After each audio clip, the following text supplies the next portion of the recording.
welcome to the Cemetery Gates podcast featuring Xander Kane and Android Virus.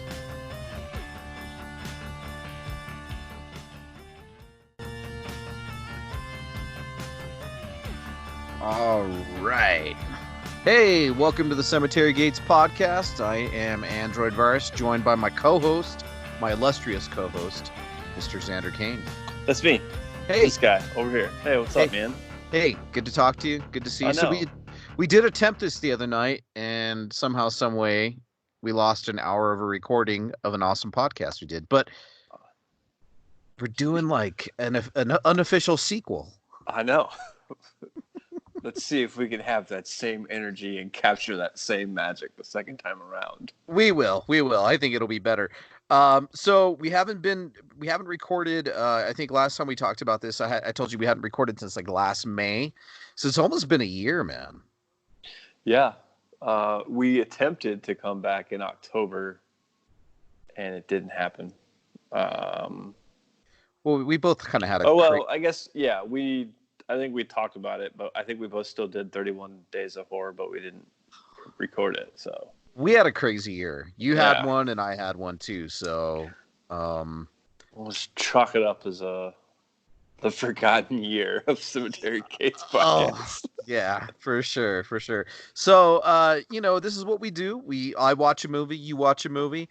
You pick your movie, I pick my movie. We send them to each other, and we watch them, and we talk about them, and we dissect and deep dive and make fun of and say whether or not we liked them or not, and all that fun shit. So it's a fun time with the Cemetery Gates podcast. Yeah, for sure.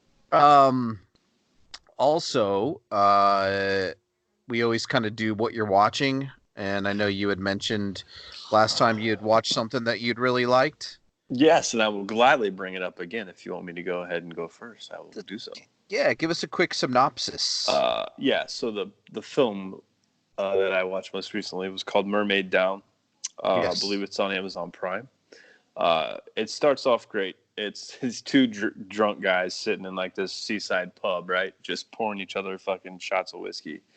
And then one of them starts talking about catching a mermaid and comes up with like this scheme to capture a mermaid and then cut its tail off and sell both halves for more money rather than a whole mermaid. I don't know why he thinks cutting it in half is going to get him more money, but whatever. But he convinces another guy to go out and go with him. And so they go to sea for a couple weeks and they finally capture a mermaid. But like there's a sudden change of events where a person on another boat sees them capture this mermaid, and he kind of gets in on the action, as it were. I don't want to give too much away because it was super original idea and the effects were fantastic. It was just a good time. It was like 79 minutes. It wasn't a long movie, right? But it was great. All in all, the effects are great. There was one thing in the story that I didn't really care for that was kind of dumb, but everything else was so good. And I was like, I just gave it a pass on this one particular thing. But it was so good, and I didn't expect it to be good. The cover looks kind of cool, but also like one of those landmine covers. It's like, oh, it looks cool. That's probably where they spent all their money. But no, they spent a lot of money on effects on this thing, and it's really cool. And I haven't heard anybody talk about it, so I wanted to encourage people to go check it out. So that's Mermaid Down. Mermaid Down. Yeah. All right. If you're into that. I'm going to have to check that out, man, for sure. Yeah, it was cool. Yeah. I haven't really been, I mean, other than I think like last time I mentioned it, nothing too horror-ish lately. I've kind of been saying to myself that I'm going to, wait. I think this is a good month because everybody's home, I guess. So I'll probably do some catching up this month on everything that I missed from the first of this year. And I'll catch up because I got all the usual suspect channels. I got Prime now. I got Shudder. I got Netflix. I don't know if there's anything exclusive to anything else, really. There's some stuff on Tubi that is exclusive to Tubi. So okay, there's a lot of really cool independent horror stuff on Tubi right now. I will tell you the last horror-ish movie I watched. Well, it was horror. and it's Veronica. It's Danzig's directorial debut. Oh, I've heard such mixed things about it. I've heard it's complete garbage. But it looks like even the people bashing like the font of it, like debates on what it actually says. If it actually says Veronica or Veronica or yeah, I haven't even watched the trailer. I've just seen it, and I've seen it go around in like some of the horror Facebook groups, and it's not been. There's been a handful of people that enjoyed it, but for the most part, it's not been received well. It's definitely. I expected more out of Danzig. I'll just put it to you that way. Is it worse than like 200 Motels, Frank Zappa? It's pretty bad, dude. It's It's Ed Wood bad. Yeah, well, have you ever seen 200 Motels? No. Oh my god, dude. So basically, long story short, they gave Frank Zappa a shitload of money. The studio did, because he's Frank Zappa. Yeah. And to make a movie, and he just made like this weird ass movie with like kind of vignettes in it, but it really makes no fucking sense at all from beginning to end. Like there is no like story or nothing through it. So, but some people find charm in that 200 Motels movie. I don't think it's any good, but it can't be as bad as that in my opinion. But it's an anthology. It's an anthology film, and it's are other directors involved in no. Okay, so he did. Okay, I didn't it's know. All him, and I feel like it's him and either strippers or porn stars that wanted to get paid and saying, "Yeah, I want to be in a Danzig movie." So, and I appreciate the premise. It seems like it's one big test shot. It's not good, but it's. Could it have been good though? Like it could bones there. It could have been good. It could have been good. I mean, how can you fuck up the day in the life of Elizabeth Bathory, basically? Yeah. And it doesn't come off very good. And then there's like a face collector, and then the other one's about some spider that the tears from her eye. This chick has eyeballs for nipples, and the tear drips on a spider, and the spider grows up into like this man spider, and it's like also a serial killer. No, that's the Spider-Man spin-off movie I want to see. He's and it's funny because like the first story, and it's about the spider, and they're all like Americans trying to do French accents for no goddamn reason. And there's a part where he goes, what does the spider say? He's first, because he's picking up a prostitute, and he's like, he says, "First, I'd like to fuck you in the ass." It's like, what? it's really weird, dude. But anyways, spider. but well, I was discussing it with a buddy of mine that I work with that likes the movies that we like. He basically likes to get his hands on anything that's like really out there. Is that Old Man Harper? Yeah. You know who he is. He's a good dude, man. I follow him on Instagram, and my favorite thing, one of my favorite things he does is every time he goes to fucking Sbarro, he takes pictures. He is hilarious, and it's funny. I work with the dude, and he saw me wearing, I don't know what shirt it was to work, and he's like, "Dude, I can't believe you wore that shirt." I forget, it was some obscure horror movie shirt, and it was Zombie, Fulci's. I have a baseball tee, and it's really obscure because it has the fat zombie, like you can barely see it. But anyways, he's like, "Bro, nice fucking shirt," and I was all, "Thanks, man." And I looked at his tattoos, and basically he has sleeves of all horror movies from the classic monsters up to through the 80s stuff. So like one sleeve is like Pinhead. He's got David from the Lost Boys. His other arm's just Dracula, Wolfman, Frankenstein. And he got his black and white work from the best tattoo artist in Albuquerque. And I recognized the work right away. And I was like, "That's some fucking nice tats, bro." And he goes, "I know. I don't have room for more, though," because he's got like Chucky. He's got everything. So I was like, "Yeah, you're a horror guy, man." So we always talk horror. But he comes up to me and he goes, "Man, it's bad. Veronica." And I was like, "Have you watched Las Vegas Serial Killer?" And he goes, "No." I was like, watch that and we'll talk. Veronica's better than that. They're close. They're tied closely together. But yeah, that's probably the last horror movie I saw. But I got a lot of catching up to do. But all right, man. So enough of the bullshit. Let's get to some movie. Let's get to the movies. We're gonna do your pick first. All right. And it was Phantom of the Mall, Eric's Revenge. Right?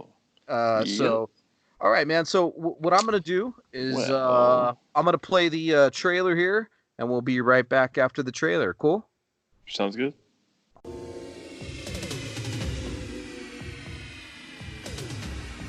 He's there, behind the wall, beneath your own feet.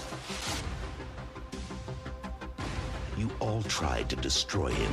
In your greed, you tore everything precious from him. But Eric remembers. What if Eric didn't really die in that fire?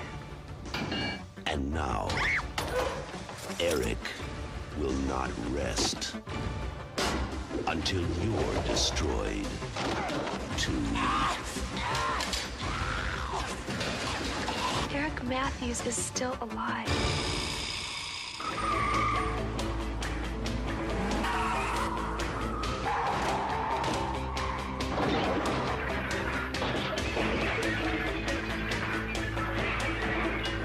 What do you mean they know?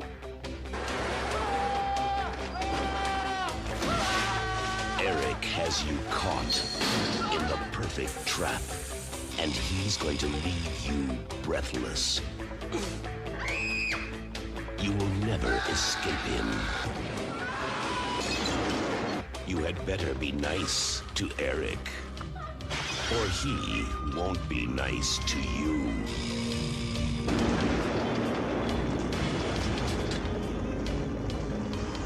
Phantom of the Mall, Eric's Revenge.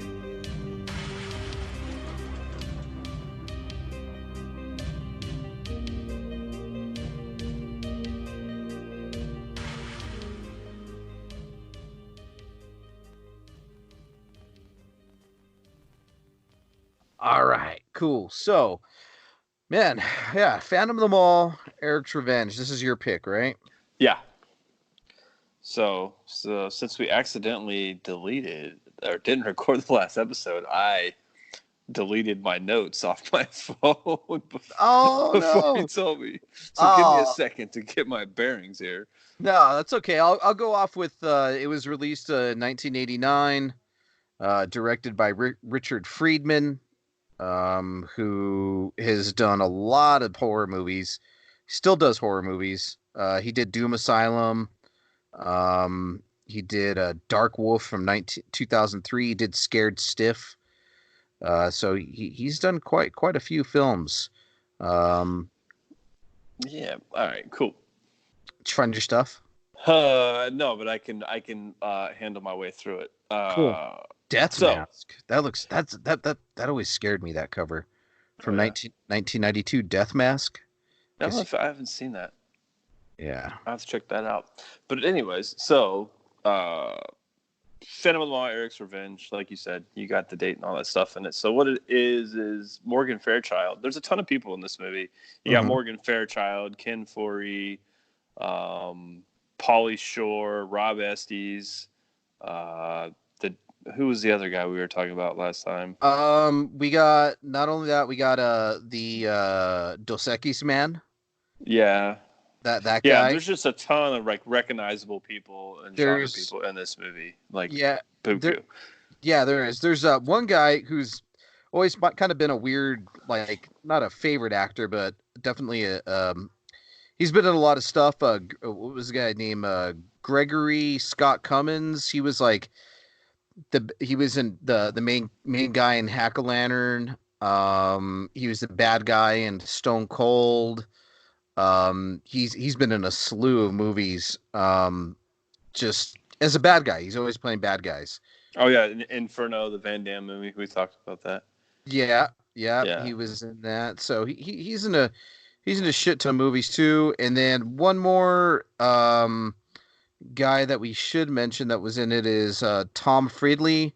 He was one of Jason Voorhees' victims in Friday the 13th. 6. 6, yes. Yeah. He's the one who drove the bus or the one of those things. Yeah, the RV. Yeah, that guy. And he was also in Summer Camp Nightmare. So there's, like you said, there's a lot of it's a full cast. genre people. Which is a good thing because most of them do a pretty good job with the exception of Morgan Fairchild, but we'll get into that a little later. Yeah. But Morgan Fairchild is like the mayor of this, what I guess is like probably a smaller Midwestern town. And she made a campaign promise that she was going to bring great economic success to this smaller town. And what she's done is she's got this big, beautiful mall about to open up. And what we don't know, or what we figure out, actually we do know, where they built the mall, I guess they kind of forced people out of their homes essentially, and then one kid and his family wouldn't leave, so they potentially set it on fire and killed him so they could take it. So that's the beginning of the movie. You see this guy and his girlfriend, and he, the house sets on fire. He saves the girl, and he winds up getting burned. And then it fast forwards, I don't know, a year later. Do they actually even give us a timeline of when the opening stuff happens? And I feel like it's a year later. Yeah, I feel like a year to build a mall is pretty quick, but whatever. It's cinema timelines. Yeah. But the whole movie is leading up to the grand opening of the mall, and all these kids are in the mall getting jobs, and lo and behold, the gentleman's house that got burnt on fire, or set on fire, burnt on fire? That's stupid. I need to use my words better. His girlfriend is getting a job at the mall as well. And then in the mall, all these crazy shit starts happening, and people wind up getting killed. And there's quite a few, oh shit, what was I going to say? Damn, I need my notes. This sucks. Well, that's cool. There's a lot of security guards. Yes. Because there's just weird fishiness going on. Because the mall's opening up, and it's almost like a like you said, in our last time we recorded it, it's a chopping mall beginning. It's like they're waiting for the grand opening. Right, you said yeah. there's a shot for shot, and they want the grand opening they want it to be perfect, and there's security guards all over the place, but the security guards are getting taken out early on in the movie one by one by a mysterious figure that kind of lives or hangs out in the corridors of the mall, whether it be in the boiler room, the electrical rooms, or any of the critical spaces. He's hanging out in there, and these dudes are getting taken off, which are some pretty cool kills. You had mentioned some of the gores. Some of it's off screen, but the ones that's on screen are pretty good. Yeah, and now that I think about it, you actually don't get the house fire till later in the movie. You just get the security guard stuff at the very beginning. You do, yeah. The mask is acquired by the Phantom of the Mall at that point. In a cool way, though. I love it because the Phantom of the Mall, he lives in the basement of the mall, I assume, under the burnt remains of his house. Somehow, was it like a tree house or something? I don't know. It was really kid's bunker. I don't know. It was really cool because it was almost like a bat cave. It was like a gothic bat cave, and he had exercise equipment in there, but he had all his cameras set up. He had some pretty awesome black couches. And his mask was cool because they do show him cutting off the part of a face of a mannequin for his mask, which is pretty dope. But he kind of runs around as this mysterious anti-hero. Yeah, and eventually we find out, spoiler alert, that he's ultimately trying to protect his girlfriend. Yes. Who has fallen in love for the everly so handsome Rob Estes of Silk Stockings fame, who's a photographer at the mall, and he's there at the big grand event and the reveal, and so he's taking photos of all that, and of course he falls in love with her, and then the Phantom of the Mall is just kind of following her around to make sure she's safe, and lots of weird, she almost gets assaulted at one point and then gets zapped with a who was trying to assault her gets hit with a crossbow out of fucking nowhere.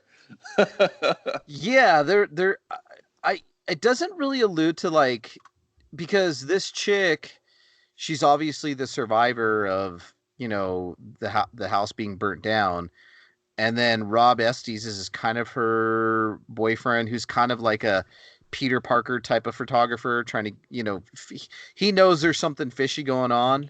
Right. Yeah. They begin to figure out, like, after him talking to her for a while, they begin to figure out that one of the security guards may have been the person that lit the fire, that started the fire.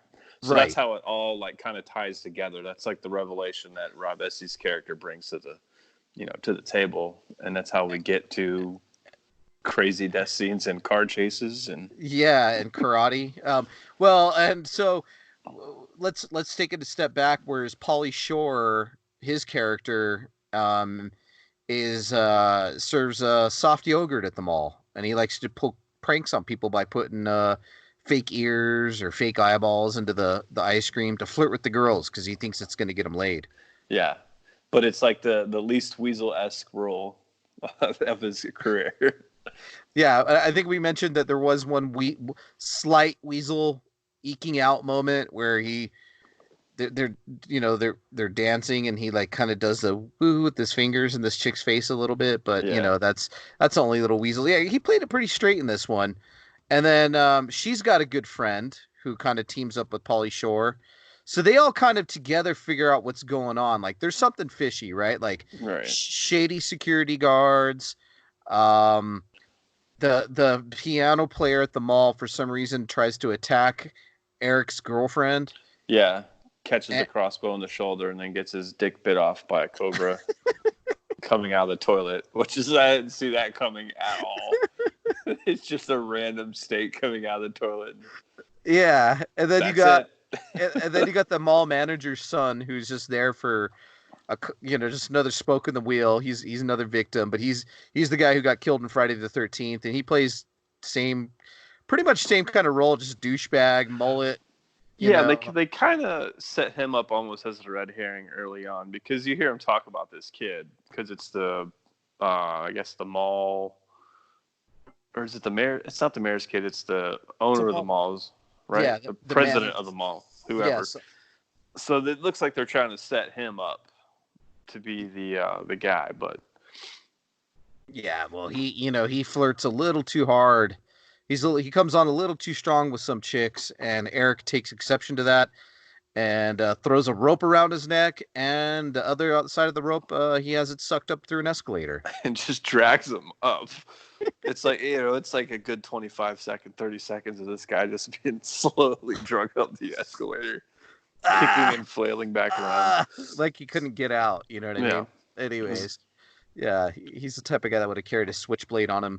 So, as the security guards are getting their comeuppance one by one, it is revealed, and then the guy that did set him on the house on fire, him and Eric have a nice little karate fight. Which is awesome. But that particular security guard is like, he has a lot of great scenes. Like when he's chasing down Rob Estes for taking a photo of him. Like it is the most aggressive like pursuit of any like, the people in the mall just think a kid stole something or something. Meanwhile, they're jumping on top of the elevators and jumping down the escalator for knocking people over.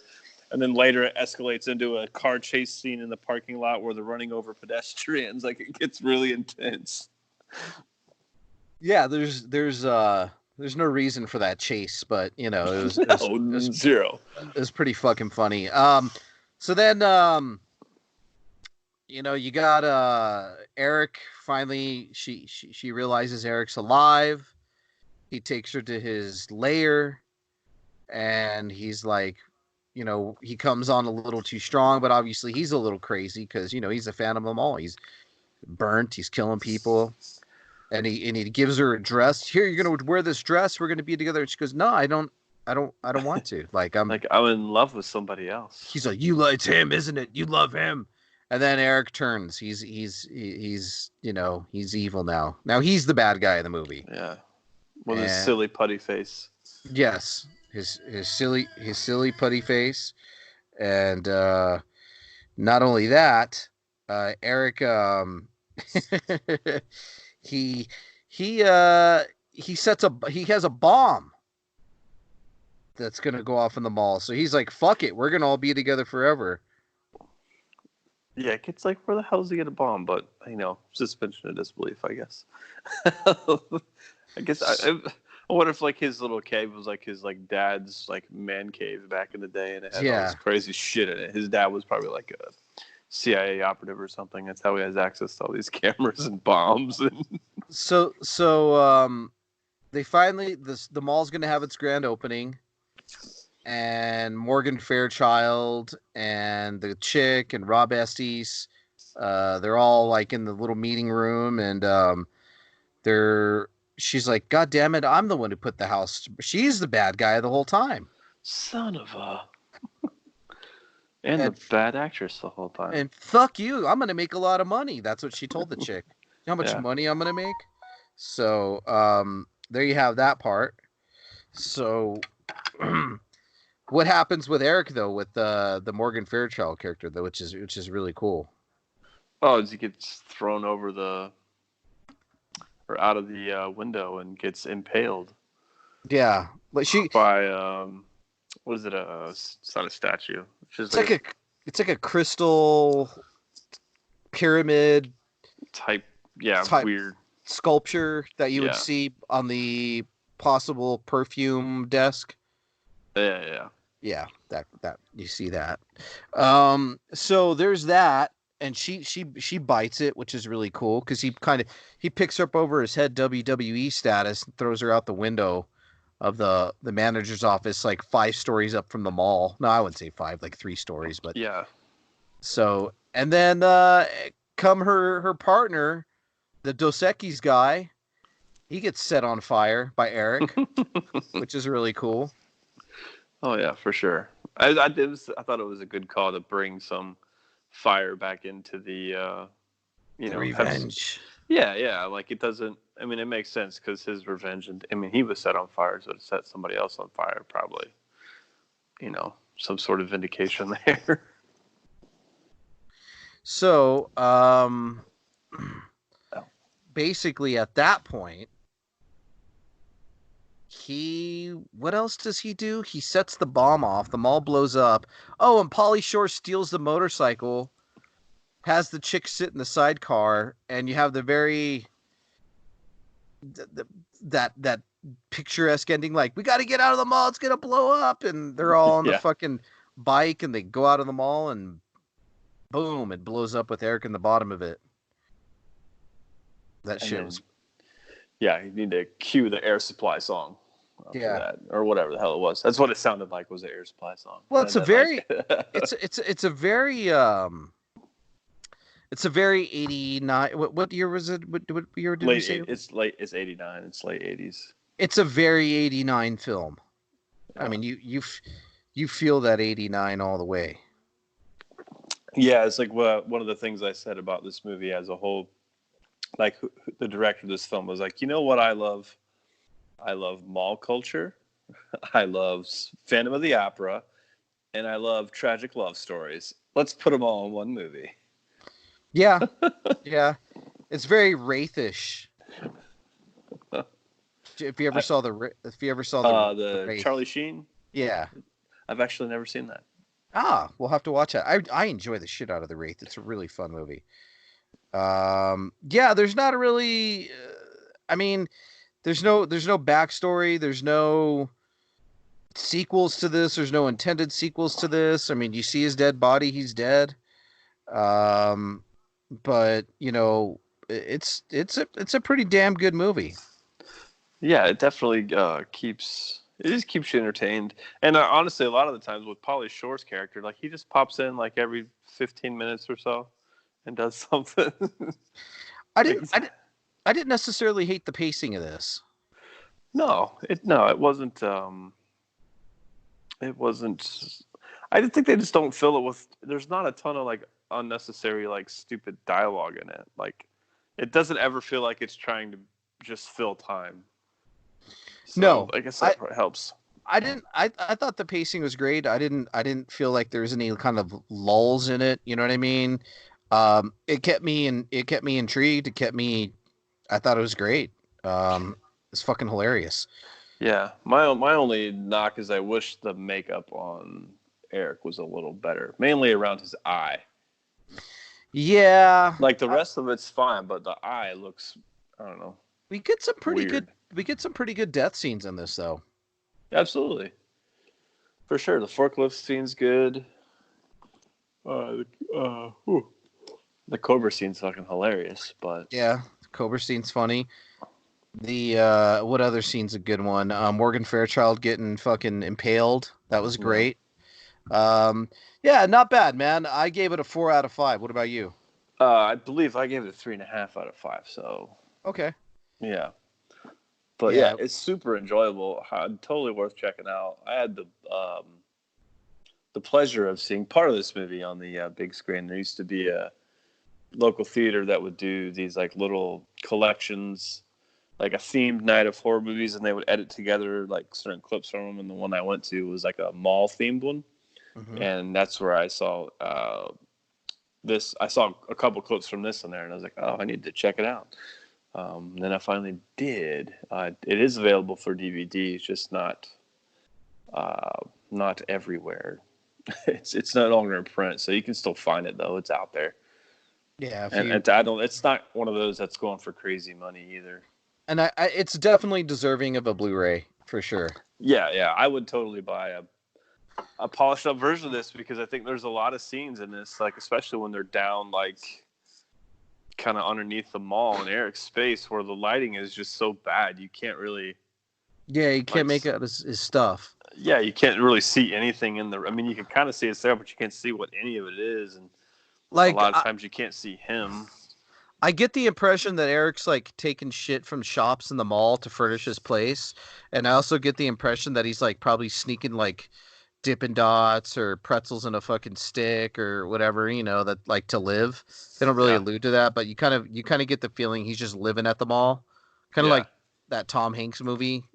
What was that? Yeah, the one where he's in the bathroom in the airport. Yeah. Terminal. Yeah, it's kind of like What is funny? They do kind of allude that Cobra is like Eric's pet though.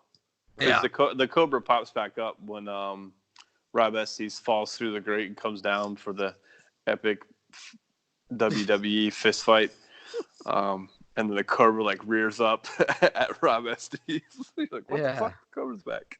We got a good beheading in that scene, by the way, of one of the main bad guys. So, yeah, man, not a bad film. You guys should check it out. Famine of the Mall, Eric's Revenge, 1989. Yeah, good stuff. Cool. Up for our next film. This was my pick. This was another 1989 film, but it was not released until 91.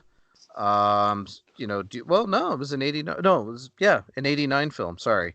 I don't know why I was thinking 91. But The Borrower. So we're gonna go ahead and listen to the trailer and give you guys a little taste of what it is, and we'll be right back. All right, man. So that was The Borrower. And basically aliens.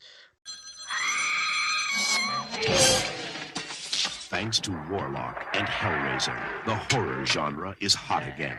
Isn't that something? Now, from the critically acclaimed director of Henry, Portrait of a Serial Killer, comes The Borrower, a new kind of horror film. There ain't nobody gonna believe this. An alien serial killer from another universe comes to Earth. Weird. It's a monster. And Ray Don Chong is the detective who must find him. Oh my God. Not since Reanimator has there been such a movie. The Borrower, the ultimate head trip. Kinda cute. Kinda. John McNaughton's The Borrower. So that was The Borrower. And basically aliens punish one of their own by sending him to Earth. The alien is very violent. When the body he occupies is damaged, he's forced to find another, kind of like The Hidden. That was a good movie, by the way. Did you ever Yeah. see? Did you ever see The Hidden? Maybe. There's a couple films called The Hidden, so I would have to see exactly which one it was, but there's a good chance. You'll definitely have to see it. All right, man. So it's directed by John McNaughton. He's famous more for Henry of a Portrait of a Serial Killer, which you do see all over this movie, and the little touches of it, I guess you could say. There's like I think it's like posters and like maybe a trailer playing in the background. He also directed Wild Things, The Harvest. Did a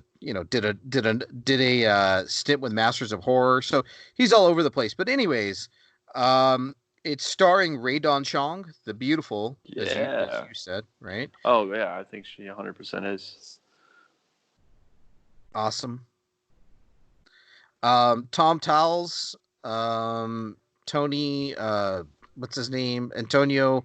He's like he was in Firestarter. He's in a lot of movies. There's a lot of faces in this movie. I mean, if you guys watch it, you can see it. Robert Dreyer, he's the bad guy from whatchamacallit, from Streets of Rage. That Linda. Oh yeah. Yeah, Oh wait, not Street. Is it Savage Streets? Savage Streets. There you go. Yeah. Savage Streets. So, yeah. So basically, this movie, it was my pick. It's a sci-fi horror movie. It's also kind of like a comedy, but the comedy is so like dark and subtle. Yeah, it's hits so good on their little. None of it's like gut busting slapsticky stuff, but man, you get like so many good like little like laughs throughout the whole thing. That really keep you moving with the movie. Like those little, I feel like all those little comedic things they put in there are almost perfectly timed, man. Like they are. They always happen like right when like something's kind of winding down a little bit, and then it's up. It gets you with the laugh, and then you move right on to the next thing. So it's almost like it's used to transition it from one point of the movie to the next. That's one of my favorite things about this movie was the comedy in it. And it also has shit going on in the background, which is really funny. Always, like like there's always some weird little comedic thing happening in the background. Something's happening, and Garbage Pail the Kids, the movie's playing in the background. Yeah. So we'll get into some more of the stuff. Basically, with the borrower, we start off with the borrower, the bad guy, the guy from that Linda Blair movie, Robert Dreyer. He's in an alien spacecraft next to a really cool alien. He's kind of mantis-y looking, I guess you could say, like more bug looking. And basically, this alien, he's a serial killer, and he's a serial killing alien, and he enjoys killing people. And they tell him, "Look, this is your punishment. You're a fucking human being." And you're going to a shitty planet called Earth. I love the concept of this so much that the aliens get pissed off at each other, and to exile them, they make you become a fucking human and send you back to Earth to live a miserable fucking life. Yeah, exactly. That's what's really funny about it. And then, so somehow, some way, the alien spaceship crashes, and you have a goofy ass hunter played by Tom Towles and his son, who witnessed the crash or whatever, and you see the alien and the borrower, with his new human body, get into a fucking fight, and they end up blasting the alien, but the alien takes off with this weird shotgun that has a silencer on it, which is really cool. Which is like it looks like a 2-liter bottle of Sprite that they just duct tape on the end of the shotgun to make it a silencer. Yeah. All right, cool. That was really cool. So they're like, "Hey, man, you good?" And he attacks them, attacks the dad, and the son's like, and the son's like, "What the fuck?" And then the dude's hands start changing into his like mantis hands. He has like claws, like pinchers. Oh, yeah. And then you get this like the rubber balloon effect with the face. like prosthetics, and his fucking head blows up. Yeah, which is the whole build up to that whole scene is just great. Like it is all. I mean, I'm not going to say it's like the Thing worthy, but like it's a pretty damn awesome. They did little gag, man. They do some really good gags in this film. So the borrower takes the dad's head, the hunter's dad's head. So this role is brilliantly and comedically played by Tom Towles. Fucking he nails it. He's awesome in this movie. Hilarious, man. And he ends up getting a ride. This chick hits him with their car, and she's like, "Oh my god!" And just the comedic timing between these two. She's just having a conversation, and he's just grunting. She's carrying the whole scene and the whole conversation by herself, and he's grunting the whole way. And she drops him off at the hospital, and he's wearing these fucking sunglasses because the lights hurt his eyes, but they're driving at night. And he ends up on he just ends up on Skid Row. Yeah. With bums fucking sleeping with him in the alleys and shit. It's so great. Like he's an alien. Where is he gonna go? And basically he's like, oh hey, there's a bunch of bums over here sleeping on a building. I guess I'll go lay over there and go to sleep with them. And then so you have another story that starts. You have serial rapist, might be a killer, played by I forget his name. He's really good in this movie. I mean, the guy acts like the shit out of his fucking film. He was in the only thing I could really remember him from is like Memphis Belle. He was in like the original Child's Play. He was in Waterworld. He's in a lot of stuff, but Shawshank Redemption. I mean, if you saw him, you'd know him. But anyways, he's the serial killer. Ray Don Chong is chasing as she's a cop. And she decides to shoot him in the ass, and he goes to the hospital, and he ends up escaping in the weirdest escape scene ever. Yeah. So, and then in the meantime, they put her and her partner, this old dude, on the case of who's hacking people's heads off. Yeah. Right. And, let's go back to the escape scene from this guy, because this guy plays a role. Yeah. He plays like a dual role later on in the movie. He basically beats up the female cop that's supposed to be watching over him, and not only does he steal her uniform, he steals her bra and puts lipstick on. Yeah, it's so odd. It's just so weird. Like it does. So like the thing is, like it doesn't even like insinuate that there was anything. Like it wasn't like a rape scene or anything. Like he literally just beats her up and takes her clothes and then puts her bra on and puts her makeup on. And you're like, what the fuck? Why? He may have raped her. He may not have. We don't know. But it was never even like implemented though. Like it's just that's just like a flip of the coin if you think he did or didn't. Like there's no inkling that he did. And then you're like, well, he's cross-dressing now, so whatever. And then there's a commercial for Henry Portrait of the Serial Killer playing on the TV. Yeah, and he's also just buttoning up his like the cop shirt up like no one's going to notice that this guy with short hair and makeup and a bra on is about to go walking out of this hospital. So there you have that. And then so the borrower, the body's getting tired. He cuts the head off of a bum. And he's a black dude. Like I said, I named him earlier in the movie, and he's just chilling, fucking hanging out. Let's go back a little bit before we go further. I just want to point out the scene with Tom Tolles, where he is sitting with his newfound homeless friend eating at a shelter. Yeah, like a food pantry or whatever. Yeah, and the guy drops a fucking rat in his soup, and he's like. And then he eats it, and then he's like, "You're not supposed to eat that." And he's got it in his mouth, like with the tail sticking out of his mouth. And he just spits it on the guy that dropped it in there. They're like, "What the fuck?" Like, it's so funny, man. But anyways, so he loses a head. He loses his head with another like exploding awesome head scene, and then the black dude, he's eventually his body's all fucked up. Because there's not a lot going on in this part. He's just wandering around looking at fucking nothing, sitting on the beach, It's kind of like if you guys ever seen Brother from Outer Space, it's kind of like a little bit like that, just kind of meandering, watching around. It's a lot. This is where like the lulls happen in the movie, right? Where he's just Right, yeah. around. It's like, all right, didn't really need that. But he ends up at a But there's always, but there's usually little funny things that are happening in those scenes. Like if you pay attention to the background, like, yeah, there's like weird prostitutes and stuff.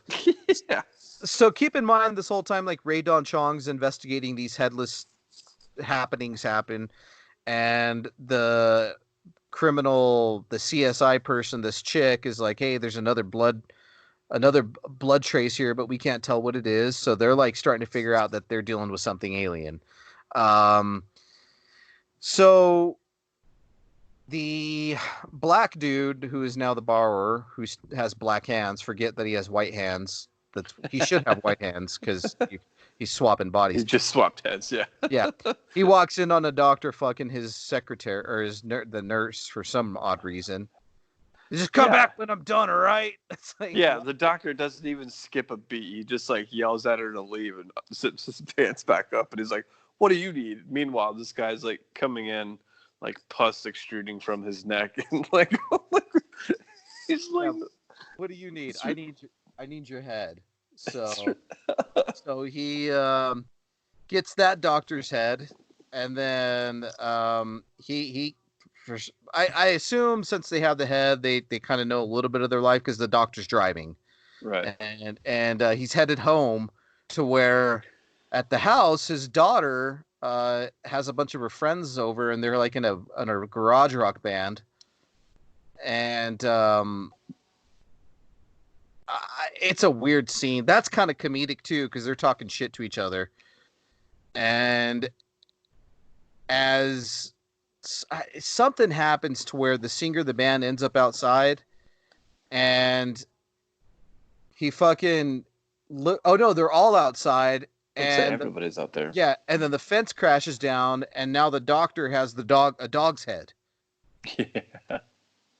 And they're like, let me in. So there's that. There's some deaths there, but the dog I enjoyed the song that the band was playing. Yeah, it was pretty cool. We gotta look that up. I tried to like just a quick Google search it, but I need to go back and watch the movie in the credits and find it there. That's the only way I'll find it probably. But so yeah, and then basically what happens is the doctor loses his head, gets the geneticist's head, or the CSI lady's head. Or no, the dog. I don't know how she somehow the CSI lady head winds up on the body, and then Ray Dong Chong finally traces it down, her and her partner, and the head is the guy who dressed up the original serial killer rapist who dressed up like the cop. His head ends up onto the borrower, so it's like you almost got like the two bad guys combined into one at the end. Yeah, which was cool. Yeah, which was really cool. And then he has a really dramatic death, which was funny. Yeah, well, that's like the best part of the movie is actually how the heads like swap around, and because you wind up getting a lot of like cool head explosions and decapitations and just weird shit. Yeah, it's a very batty movie, man. And then they finally kill him, and as they're driving off in the ambulance with his dead body, Ray Dong Chong is sitting in there, and you don't know if it's happening in her mind or if it happens in real life, but you see a claw coming out of the back of the ambulance for the ambulance driver's head, and then she's like, I don't know if we should have sent that body, and then it ends. Like, it's womp womp. It's kind of just a weird ending, but I thought it was fun, man. I mean, it was a really funny fucking film. Yeah, I would kill for a sequel to this movie. Yeah. God. Yeah. It would have been it would be a really funny fucking sequel. But it would have to be done by like the same dude though. Well, I think so my thoughts on this is if this movie was made 5 years before it may have gotten a sequel. But I think when it did come out, it came out so late in the 80s, and then there through the 90s is when horror was really kind of transitioning, and they weren't they were chasing a different style than what that was. So I think if it had been sooner in the 80s, we may have gotten a sequel. Yeah, and let's keep in mind, both of these films I do not believe were theatrical releases. These are straight to VHS, straight to home video. Yeah, and they had some money behind them, though. I mean, like, there Yeah, was money behind this flick. yeah, There for was some sure. push, yeah. So, Yeah, the production value was not low, that you can tell. I mean, there's a lot of big actors in it for the most part, a lot of filming locations. So it wasn't, I mean, you filmed all over LA, but it was a funny fucking movie, man. I gave this one another 4 out of 5 for me, man. I thought it was yeah, hilarious. I think I would stick this one a 4 out of a 5, too. Just, like, the premise alone. Like, I can't get over how awesome that concept is to me. It makes Uh, me laugh just thinking about it. And somebody asked me about this movie, I'm going to laugh every time when I tell them the premise. Yeah, so The Borrower, 1980. Well, it says again, it's listed as 91. It has two dates, but it was made in 89, so it does have that 80s feel, even though it was released in Yeah, 90. the box art too for it is very 80s. The box art is awesome. I encourage everybody to try to Yeah, Google image search that because it's an awesome image. I don't believe. Oh yeah, it says blue. I guess this is on Blu-ray. Oh yeah, it's going to be on Blu-ray. Scream Factory, did they put it out or was it Yeah, somebody else?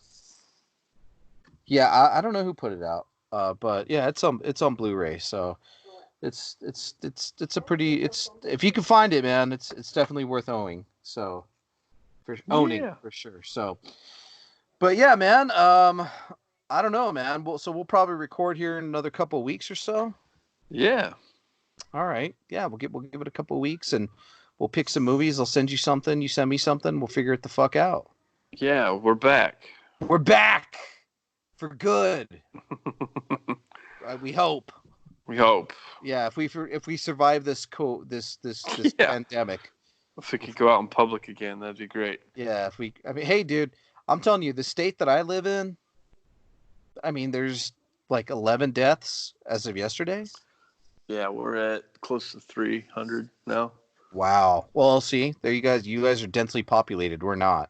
Yeah, like in Atlanta's like kind of a hot spot. But oddly, the second county that has the second most deaths is like a really small county.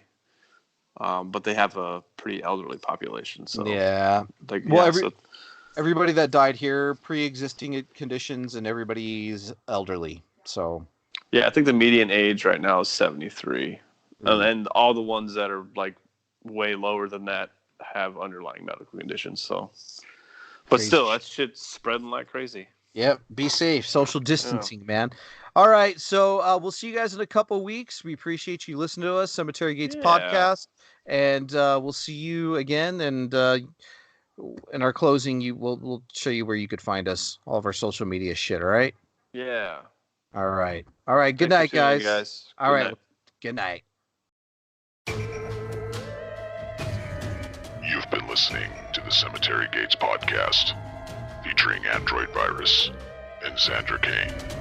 Follow us on Twitter at Android Virus, at Xander_Kane, and at Cemetery Gates 66.